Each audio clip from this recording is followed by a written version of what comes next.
Welcome, travelers.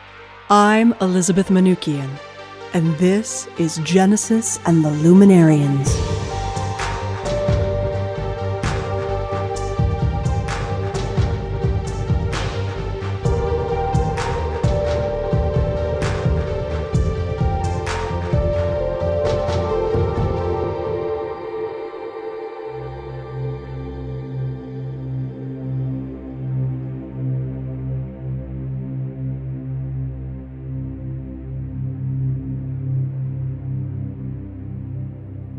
The year is 2056. A neon sunrise of iridescent pastels is shimmering over the sprawling chrome and concrete labyrinth of Los Angeles. It's early, around 6 a.m., and the city is still quiet. All the cracking and curved roadways that hold the heart of downtown together like a defective knot of arteries are still dormant for now. It's about 3 hours before the morning rush. This is Genesis's favorite time to ride. The velvety black 0647 motorcycle speeds at 85 on the 5 freeway past the Griffith Observatory mounted on the hill, overlooking the 8-lane road. She zooms up the swirling entrance onto the 101, thinking about how 130 years ago, this road was made as a scenic drive, which is probably why it seems more like a roller coaster than a road with a purpose of getting from point A to point B. She speeds up, over the hill, into the catastrophic causeway of ancient, decaying ruins of a city whose roads are so poorly planned. It's incredible they don't fix the faulty exits and entrances that exist around secret neighborhood corners. There are so many strange mergings where you think your road is ending, only to feel exhilarated when you realize the freeway somehow continues a few feet ahead. The city is like a firebird, Genesis thinks, crumbling into decrepit ashes repeatedly, and new chrome skyscrapers rising from the depths just as quickly. This process is continual, the old being demolished, the new being built on top, no matter how historic or beautiful the building that was there before. Genesis loves to ride fast, taking the 3rd and 4th Street exit towards the city streets downtown. She stops at the pointless stoplight and fast-forwards her cassette tape playing in her Walkman to her favorite song of the moment. She's engineered this mixtape herself at her bungalow in Playa del Rey on her day off yesterday. Incense smoke filled her room with orange-pink light while she listened to Electric Memories' song, Neon Boardwalk, loading it off her old Macintosh Plus, using her converter to put it on the tape. Her mother had told her when she was growing up about a time when Wi-Fi existed, where you could have your favorite songs at the touch of your fingertips on any device. Sounds nice, Genesis thought, as she loaded that and a few other old synthwave tunes onto the tape. Her room was filled with a few boomboxes, old recording devices, the kinds with big wheels. She was lucky enough to inherit a beachfront condo from her father in the Playa. It overlooked a huge front of flat sand, sprawling out to a thin line of blue water on the horizon. The Strand was about 100 feet in front of her bungalow, with a few bikers, skiv riders, and quad skaters passing by most mornings. She kept a thick screen on the plantation-style shutter-clad windows so she could see out at the water, and no one could see in unless you pressed your face directly up to the screen. They wouldn't make it that far if Jen had anything to do with it.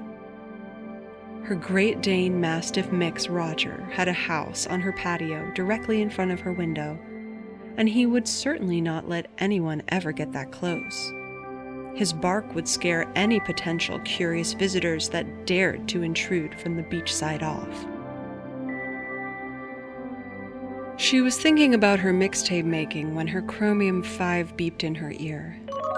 She touched the ring on her right-gloved finger to answer the call. Hello? Good morning, sunshine. Their words were like warmth in her ear this cool March morning. Hey, Artemis, what's going on? How's business? Things went a little strange last night on the casino floor. I've been reviewing the security camera footage, but I can't quite figure out exactly what one of our patrons had up his sleeve at the blackjack table. I mean, maybe they're just extremely highly skilled, but I don't know, something seems odd. I see. I could use your expertise. Where are you? Can you make it down here? It's early, Art. Don't you mean late, baby girl? She paused to think a moment. Look, if you can identify and nail this card cat and how they're doing whatever this maneuver is, I will make it worth your while, darling. Huh. Genesis's ring vibrated, and inside her helmet in the upper right-hand corner of her integrated visor, a small, glowing green $sign appeared with a message, "Coinage sent SMS from Art." Genesis looked down at her rose-gold metallic digital watch she wore over her biking glove. It reflected the iridescent morning sky. It read, 6:15. All right, I'll be there in 20, she said. Perfect. See you soon, beautiful. She glided through the city streets to the entrance of the 10 West and headed towards the beach.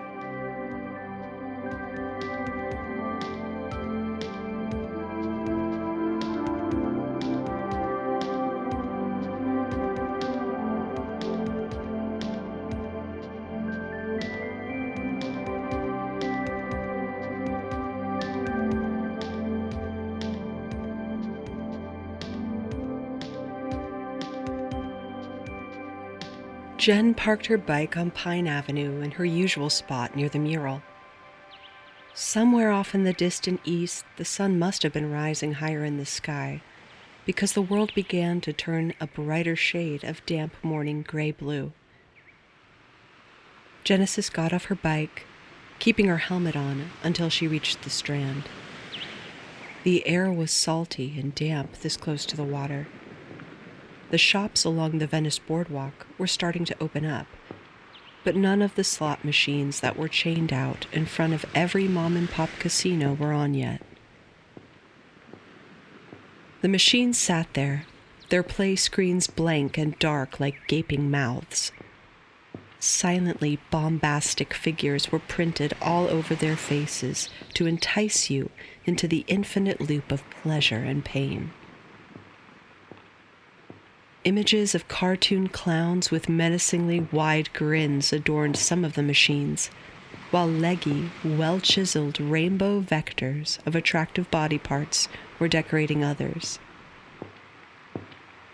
On the surface, they were just games, but underneath the wide-toothed grins and silhouetted torsos bathed in candy colors, there was something ominous and sour pulsing at the core of it all, eagerly waiting to devour every last drop of all that you valued. Genesis's gambling ability was unlike anything Artemis had ever seen. She wasn't just good, it was absolutely unreal. She didn't game often because, well, she frankly didn't have to. A few hours in a casino, and she would usually be set up just fine for the next 6 months. Genesis knew if she stayed and played the tables a few hours longer, she wouldn't have to game again for a year, but she just wanted to remain in good favor with her favorite casinos of choice, the classier, cleaner places that always offered her free Dawn Blues with extra bitters were her favorites. When she needed, she could phone the Mystic, LA's most glamorous waterfront casino, and they would send a car to take Genesis right down to Venice, the new Atlantic City of California. She was what they'd call a high roller back in the day, but she always left with twice, if not 3 times as much as she started with.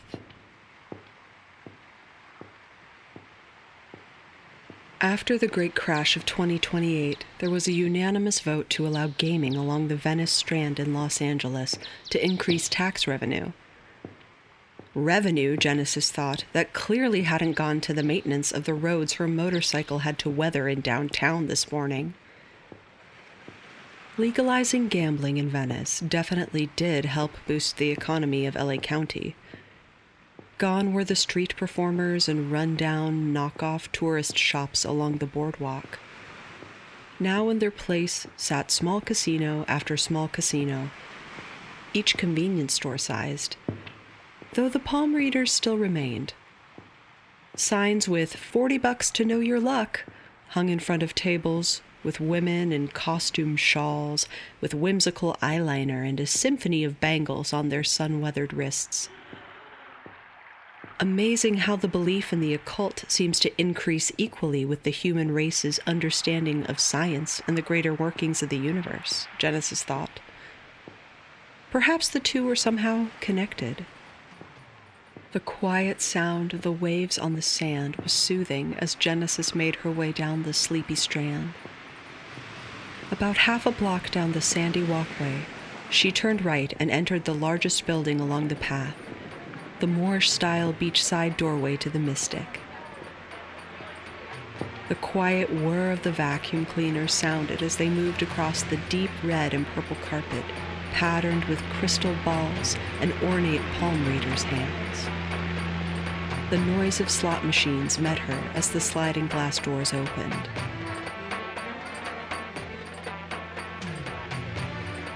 The Mystic, as it was now called, had been fashioned out of an ornate 1920s bathhouse building that sat on the edge of the sand and the strand. Before it was the Mystic, it had been the coast's largest hostel, then offices, then high-end apartments in years prior to the doors of the casino hotel's opening.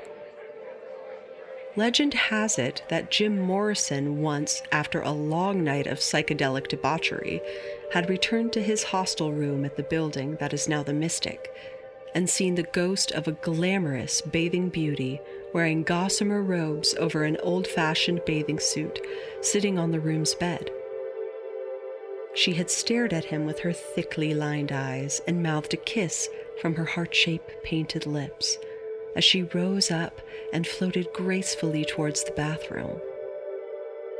In his confused stupor, he had followed her into the dark bathroom, and after turning on the light, supposedly saw the phrase, "Mystery is the guise of the mystic," written on the steamed bathroom mirror, even though no one had been in the room using the bathroom or running any hot water. The newly renovated building had cashed in on this mythology. A strange combination of vintage occultism, mysticism, and 1970s vagabondery that was evident in their choice of decor and ambiance throughout the hotel and casino. The large Moorish-style turrets and arches of the building's long-gone bathhouse days had been restored along the outside of the casino, fitting in perfectly with the otherworldly, dark atmosphere. It had been a while since Genesis had crashed in one of the swanky upstairs hotel rooms at the Mystic. It didn't really seem necessary since her condo was only a short ride up the coast on Highway 1. Her own beachfront view of her home, coupled with the peace and quiet, definitely outweighed hearing drunken gamblers fumbling late-night love sessions through the thin and ancient building's walls. The last time she had decided to stay was a year or two ago, after a successful night of wins at the blackjack table. She had clicked on the lights in her room, only to find the faucet had been left running in the bathroom by the maid. She smiled ironically to herself when she had flipped on the lights in the bathroom, only to find her name scrawled out on the steamy mirror with the message, "Genesis, the Luminous." She laughed a bit. Art knew what a fan she was of all things mysterious, intriguing, and otherworldly. What a keen move on their part to keep her coming back to the casino. Though honestly, she knew in the back of her mind, it probably wasn't Art who had left the message on her mirror that night. Genesis saw Art appear out of a row of slot machines far down the main path that ran through the center of the casino floor. She recognized their large pompadour mohawk even before they had raised their manicured hand and waved. Their far-off face lit up at Genesis' arrival. Jenny, you made it. Art called out in their warm alto tone above the whir of the vacuums. An embroidered bohemian poncho flowed in jellyfish waves around Art as they stepped up the pathway to meet Jen. Artemis's long, thin arms were covered from wrist to elbows in carved tribal bracelets fashioned from various metals and animal bones. Their head was shaved up the sides with only one thick strip of hair perfectly styled down the center with utmost volume, a dark brown color with a barely detectable bit of forest green at the tips.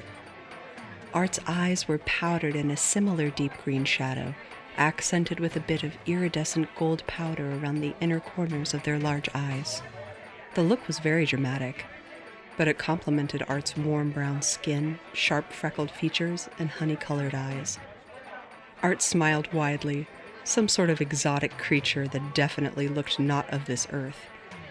Genesis felt a faint flutter somewhere inside of her. "Well," Genesis said, smiling her trademark one-sided smirk.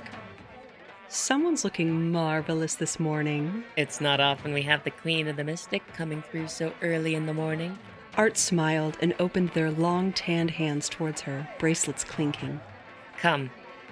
They took Genesis's hand and led her back past the guards into the casino security headquarters.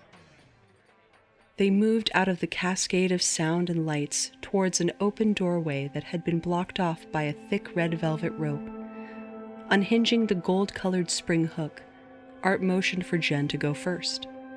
Past the entrance, Jen moved through the dimly lit hallway that led down to the stairs that went into the basement of the Mystic. The time had not been taken to restore these walls and light fixtures in this out-of-sight place. Even though the day was just beginning outside, this corridor and stair flight had no windows, and the small, ancient sconces along the walls didn't provide much light. Genesis had never been down to the head of the security room at the Mystic, even though she had become great friends with Artemus almost 10 years ago. The familiar smell of wet cave hit Genesis's nose as they descended the shadowed stairs, and her mind was flooded with the memories of her childhood trips to Le Gros de l'Éclair with her mother back in Switzerland. It was hard to tell from the low levels of light down below the casino, but somewhere along the path down the stairs, the old wood-paneled walls had transformed into large rocks and stones, lit by the small metal and glass tubes somehow fastened into the impossibly thick rock walls every few feet or so. Stops the hackers. Art pointed at the giant wall boulders. Hard for them to penetrate our network with this kind of insulation down here. At the bottom of the swirling stairs was another long hall. This hall was lined with forest green, uniform antique doorways. Each door had an ornately painted gold number near the top that was faded with age.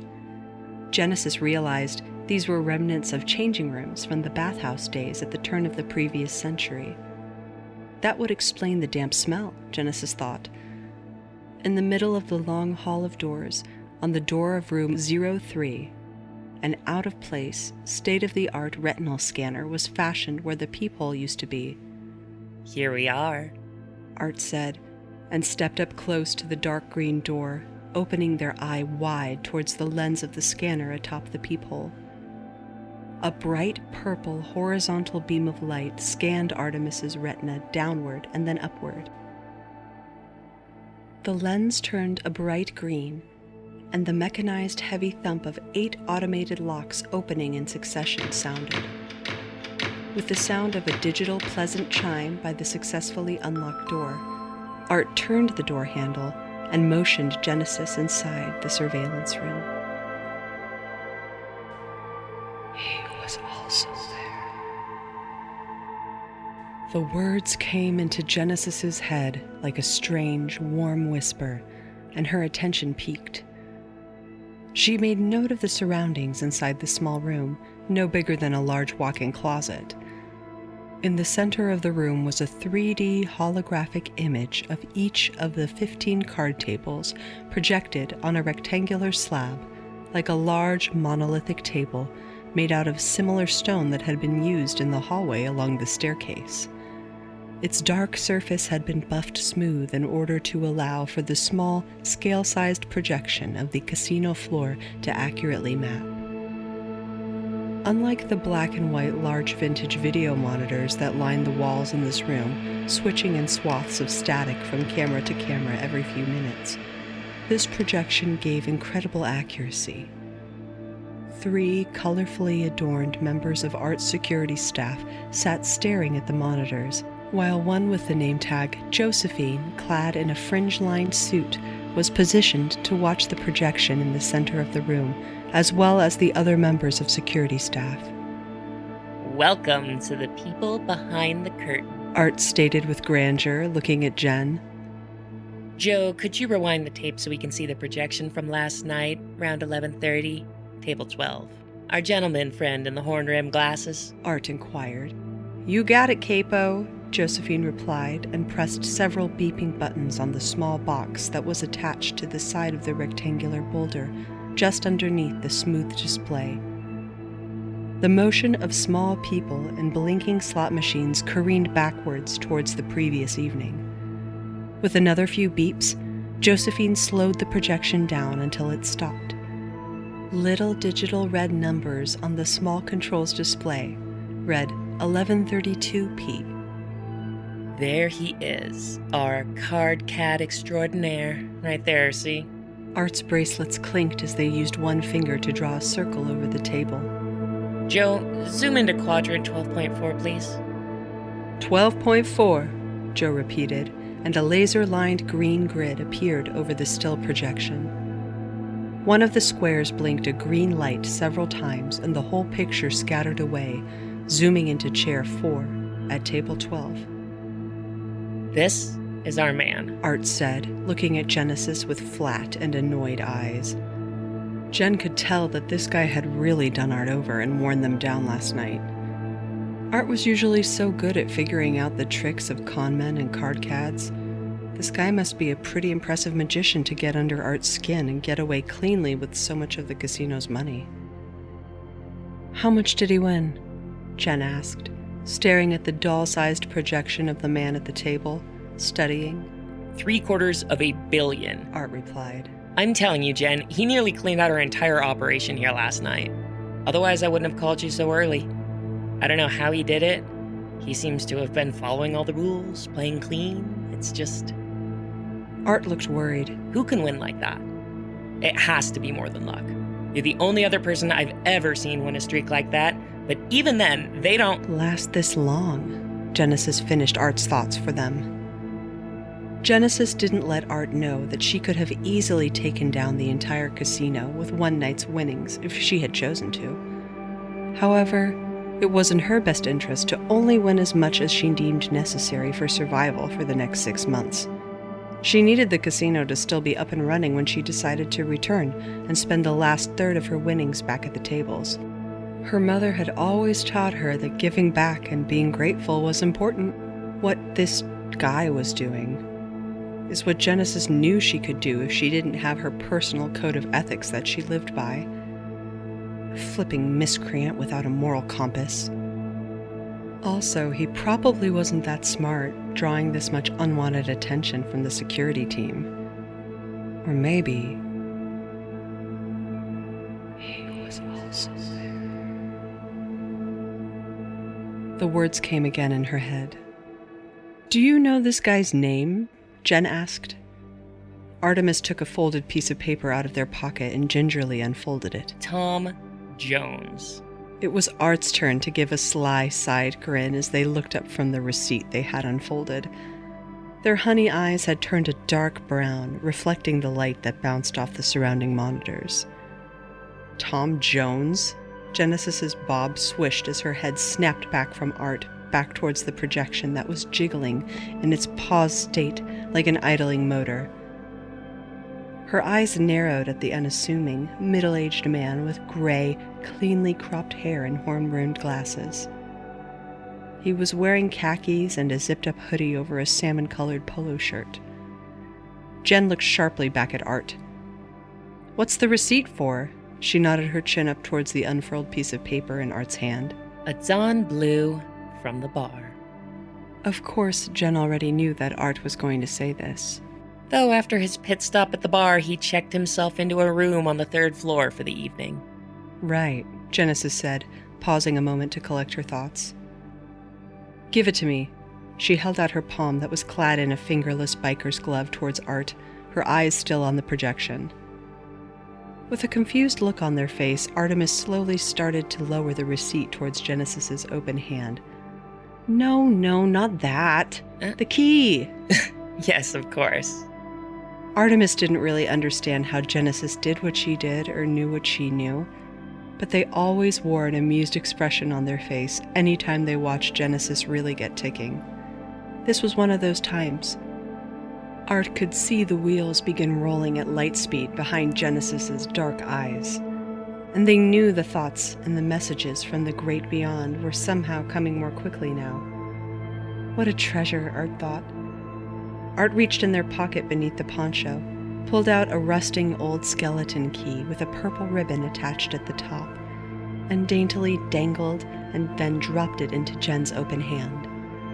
She closed her hand slowly around the rusted artifact, her black nails shimmering in the dancing light of the monitors. She looked at her hand, her mind somewhere else momentarily.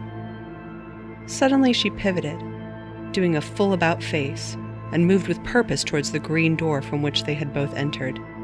"I'll let you know," she called out, as she jogged through the dimly lit green hallway and back up the boulder-lined stairs. Thank you, darling. Art called out after her. He was also there.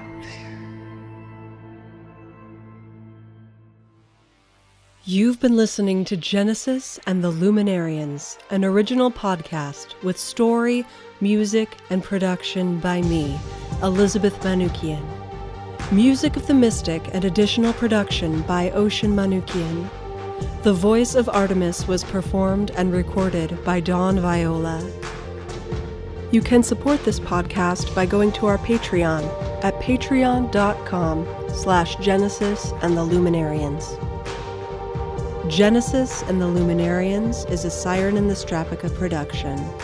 Until next time, travelers, keep searching.